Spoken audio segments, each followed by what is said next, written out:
ಶಿವನನ್ನು ಕಲ್ಲು ಎನ್ನುವಷ್ಟು ಸಾರಿಸುತ್ತೇವೆ.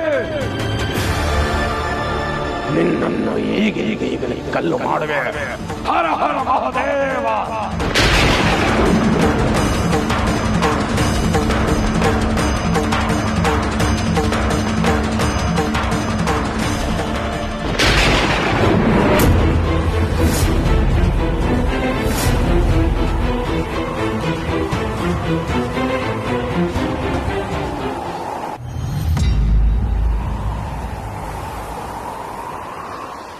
ಬೇಡ ಶೇಷ, ಇಂಥ ಮಾತು ಬೇಡ. ಎಲ್ಲರನ್ನೂ ಒಪ್ಪಿಸೇ ಬದುಕೋಣ. ಯಾವುದೇ ಆತುರದ ನಿರ್ಧಾರ ಬೇಡ. ಇವಳನ್ನು ಮದುವೆ ಆಗುವೆ ಎಂದಾಗ ಹೆತ್ತವರ ಗುರುಗಳ ನೋವನ್ನು ಕೂಡ ಅರ್ಥ ಮಾಡಿಕೊಳ್ಳಬೇಕಲ್ಲವೇ? ಇದು ಹೆಣ್ಣಿಗಿರಬೇಕಾದ ಗುಣ. ನಂಬಿ ಬಂದವರನ್ನು ಕಾಪಾಡುವುದು ನನಗಿರುವ ಗುಣ. ಆಗಿದ್ದ ಮೇಲೆ ಯಾವ ಶಕ್ತಿ ಕೂಡ ನಮ್ಮನ್ನು ದೂರ ಮಾಡಲಾರದು.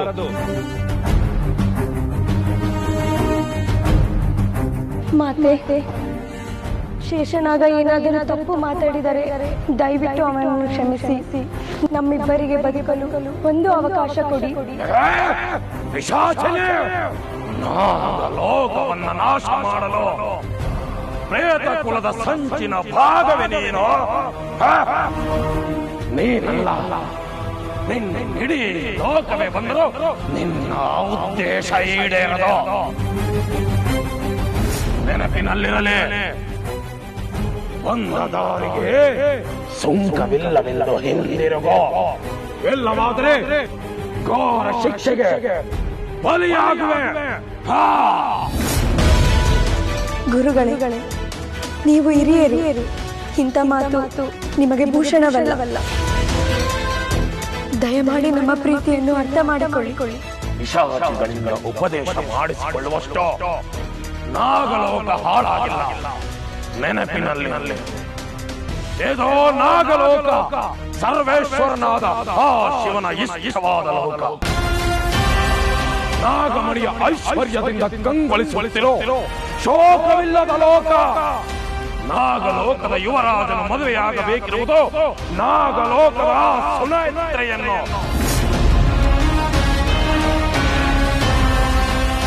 ಪ್ರೇತಾಲೋಕದ ನಿನ್ನನ್ನಲ್ಲ. ಇದು ನಾಗಲೋಕದ ನಿಯಮ, ಆ ಶಿವನ ನಿಯಮ.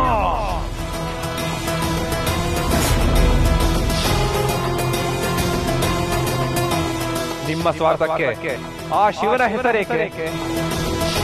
ಶಿವನ ಕಣ್ಣಲ್ಲಿ ಎಲ್ಲರೂ ಒಂದೇ ಅಂದಾಗ ನಮ್ಮನ್ನು ಬೇರೆ ಮಾಡುವ ಪ್ರಯತ್ನ ಏಕೆ?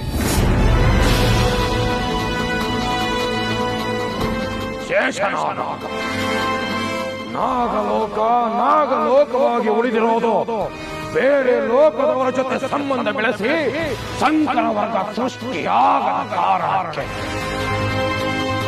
ಇದು ಹಾಗೆ ಉಳಿಯಬೇಕು. ಇದು ಆ ಶಿವನ ಕಟ್ಟಪ್ಪಣೆ. ಅಂತ ಅಪ್ಪಣೆ ದೇವರು ಕೊಡಲಾರ.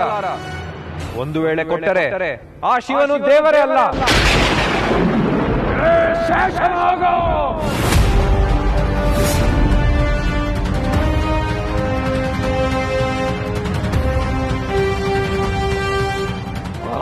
ಪಿಶಾಚಿಯ ಪ್ರೇಮದಿಂದ ಶಿವನನ್ನು ಅಲ್ಲಗೆಳೆದು ಮಾತನಾಡುವೆಯಾ?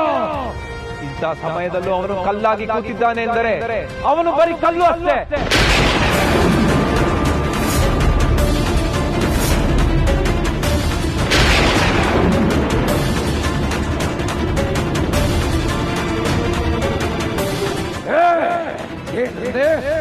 ಶಿವನನ್ನು ಕಲ್ಲು ಎನ್ನುವಷ್ಟು ಸಾರಿಸುತ್ತೇವೆ. ನಿನ್ನನ್ನು ಈಗಲೇ ಕಲ್ಲು ಮಾಡುವೆ. ಹರ ಹರ ಮಹಾದೇವ.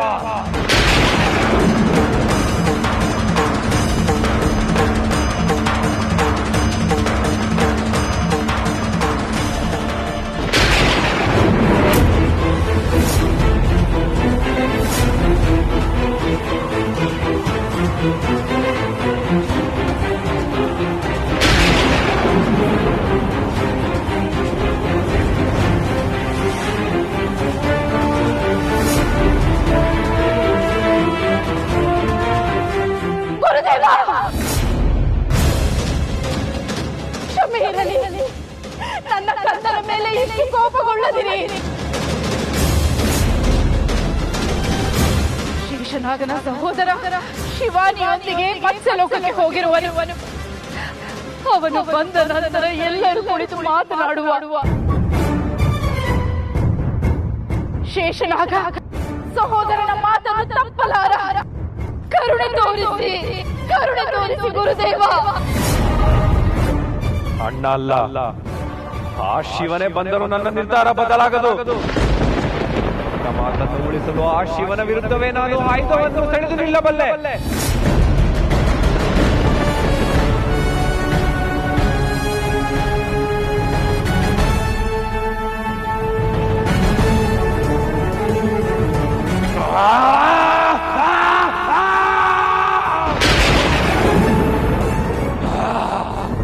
ಪರಮಾತ್ಮನನ್ನೇ ಪರಿಹಾಸ್ಯ ಮಾಡುವೆ ಮೂರ್ಖ. ಕಲ್ಲಾಗಿ ಹೋಗೋ.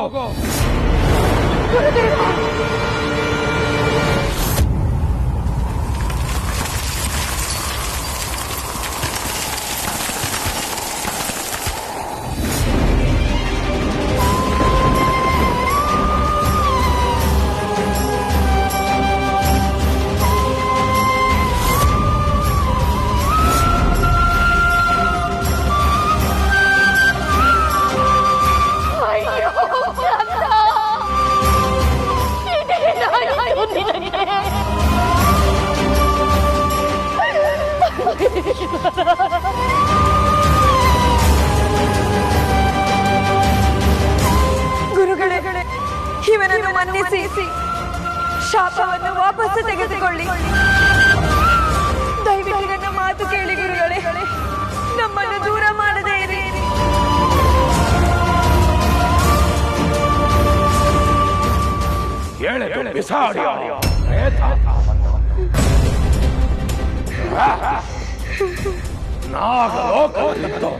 ನಾಗಲೋಕದವರನ್ನೇ ಧಿಕ್ಕರಿಸಿ ದೇವರ ವಿರುದ್ಧ ಮಾತನಾಡುವವರಿಗೆ ಏದೋ ಪಾಠವಾಗಲಿ.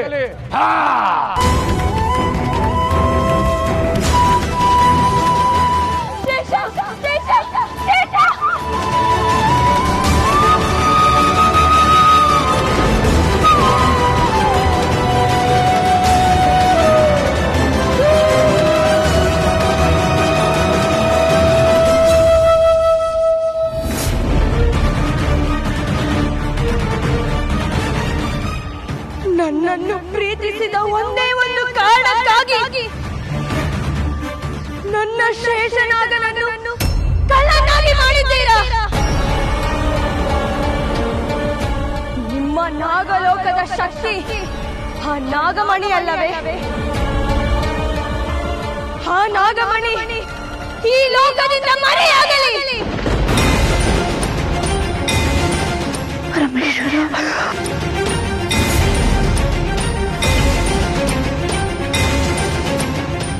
ಈ ಲೋಕದ ನೆಮ್ಮದಿ ನಾಶವಾಗಲಿ.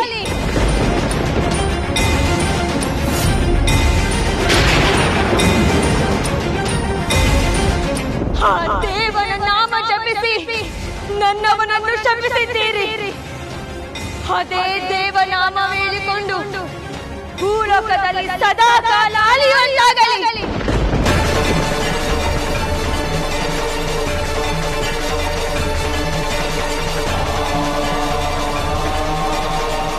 ಇದೆ ಈ ಮೋಹಿನಿಯ ಶಾಪ.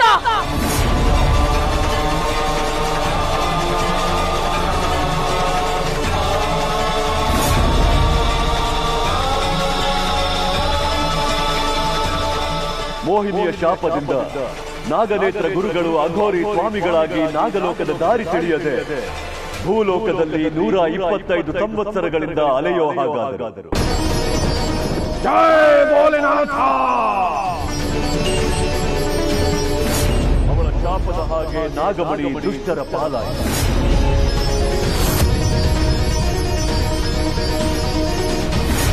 ಈ ಲೋಕದ ನೆಮ್ಮದಿ ನಾಶವಾಗಲಿ.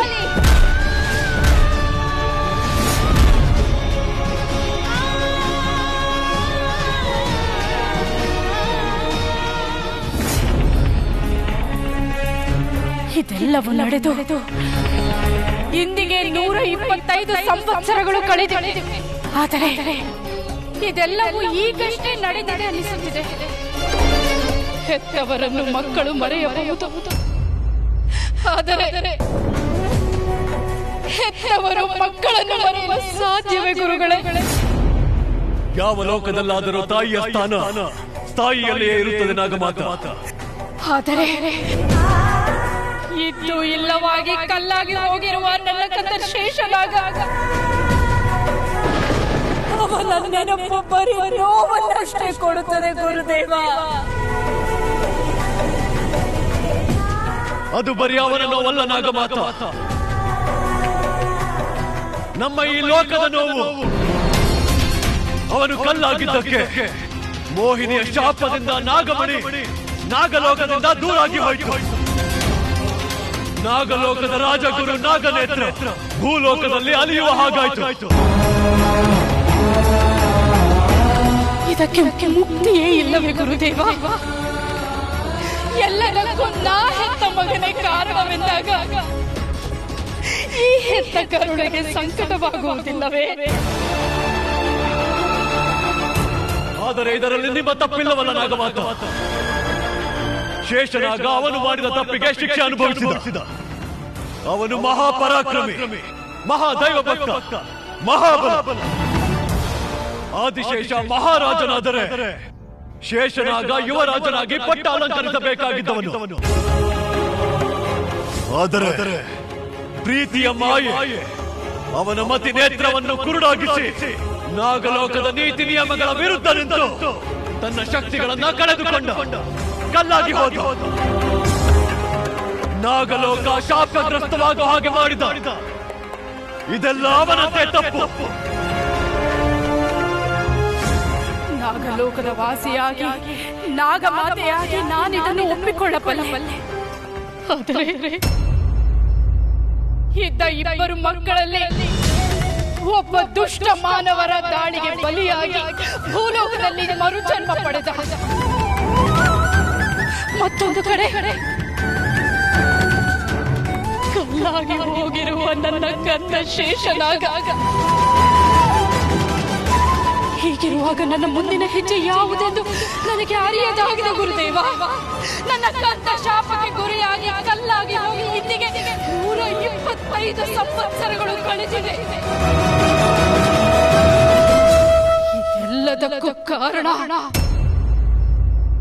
ಆ ದುಷ್ಟ ಮೋಹಿನಿ.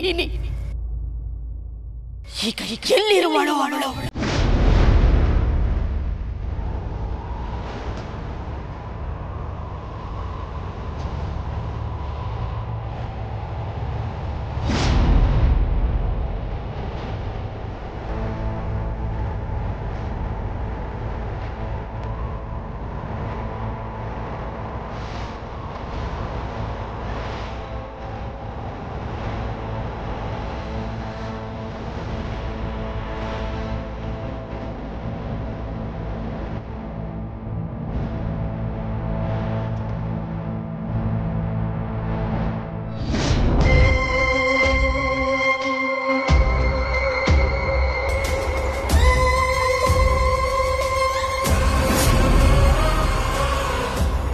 ಬಂದಾಯ್ತು. 125 ಸಂವತ್ಸರಗಳಿಂದ ನಾನು ಕಾದ ಗಳಿಗೆ ಬಂದಾಯ್ತು. ನನ್ನ ಅಘೋರ ತಪಸ್ಸಿಗೆ ಫಲ ಸಿಕ್ಕಾಯ್ತು.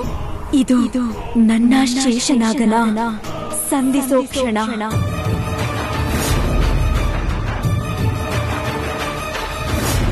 ಯುಗದಾಚೆಗೂ ಜಗದಾಚೆಗೂ ಮೀರಿದ ನನ್ನ ಪ್ರಿಯತಮನ ಸೇರೋ ಕ್ಷಣ. ಎಲ್ಲ ಬಂಧಗಳನ್ನ ಕಳಚೋ ಕ್ಷಣ. ಇನ್ನು ನನ್ನ ಅವನ ಪ್ರೀತಿಯ ಕಾಲ, ನಾಗಲೋಕದವರಿಗೆ ಭೀತಿಯ ಕಾಲ.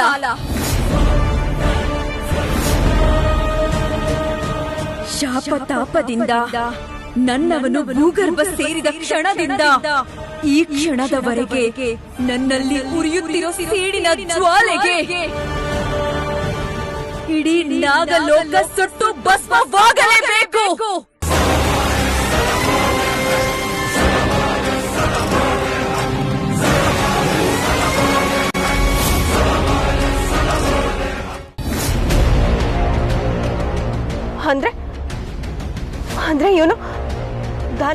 ಅಲ್ಲ, ದಿಗ್ವಿಜಯ. ಇದು ಹೇಗೆ ಸಾಧ್ಯ?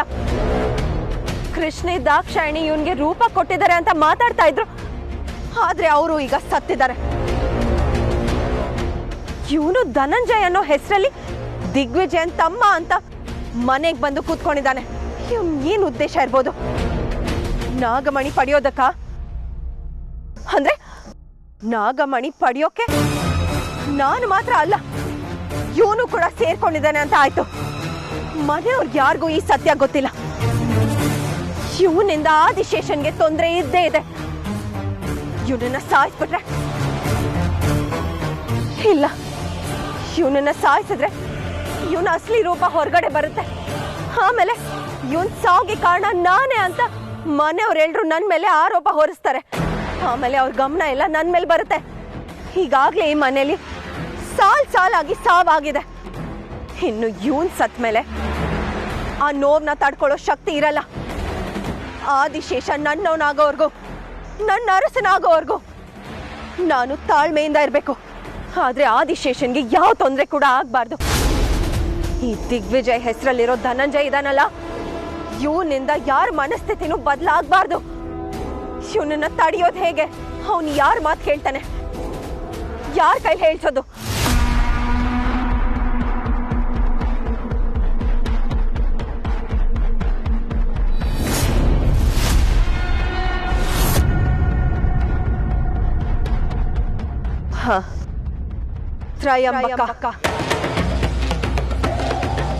ತ್ರಯಂಬಕನ ಮಾತುಗಳನ್ನು ದಿಗ್ವಿಜಯ ಕೇಳುತ್ತಿದ್ದ. ಆದರೆ ತ್ರಯಂಬಕ ಸತ್ತು ಹೋಗಿದ್ದಾನೆ. ಆದ್ರೆ ನನಗೋಸ್ಕರ ತ್ರಯಂಬಕ ಪುನಃ ಬಂದು ದಿಗ್ವಿಜಯ್ ಹತ್ತಿರ ಮಾತಾಡಬೇಕು. ಹಾಗಾಗಬೇಕೆಂದರೆ ನಾನು ತ್ರಯಂಬಕನಾಗಿ ಬದಲಾಗಬೇಕು.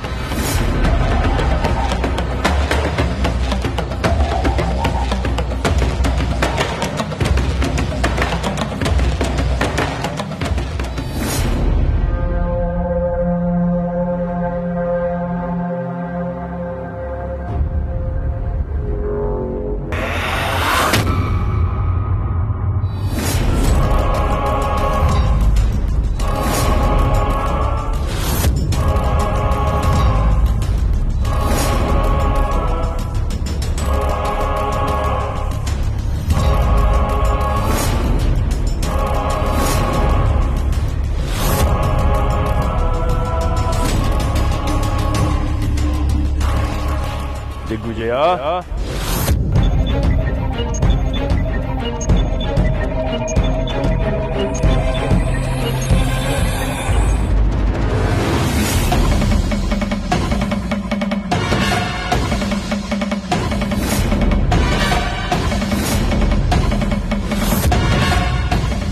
ಏಕೆ ದಿಗ್ವಿಜಯ ಹಾಗೆ ನೋಡುತ್ತಿರುವೆ? ನನ್ನ ಪರಿಚಯ ಮರೆತು ಹೋಯಿತೆ?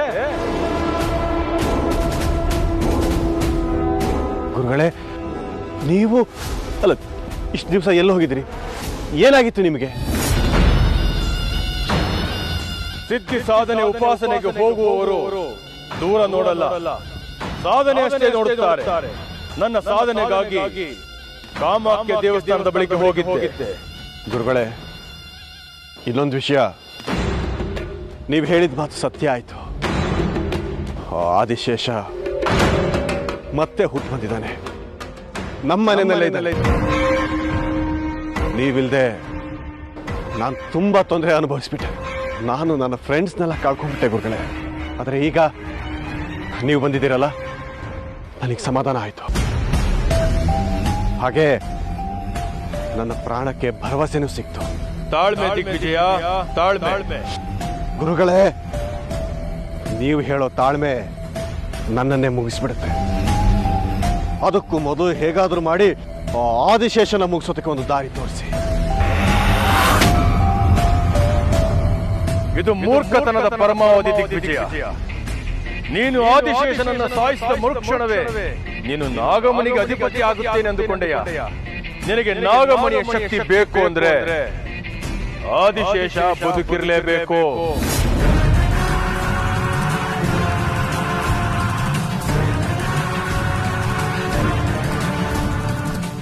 ಗುರುಗಳೇ ಏನ್ ಹೇಳ್ತಿದ್ದೀರಾ ನೀವು?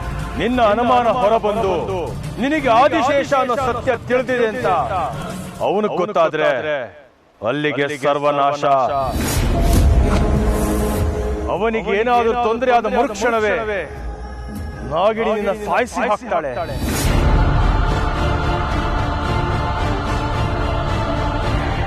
ದಿಗ್ವಿಜಯ, ನಾಗಮಣಿಯ ಶಕ್ತಿ ನಿನ್ನದಾಗಲು ನಾಗರಾಜನ ಅವಶ್ಯಕತೆ ತುಂಬಾನೇ ಇದೆ. ಇದನ್ನು ನನ್ನ ತಮ್ಮ ಮೂಡ ತಕ್ಷಕನಿಗೂ ಹೇಳೋ.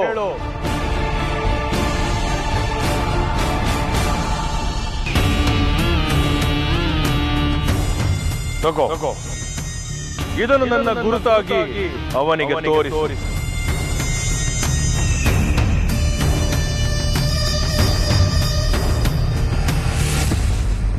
ಹೊರಡು. ಅಲ್ಲ ಗುರುಗಳೇ, ಅದು ಹೊರಡು.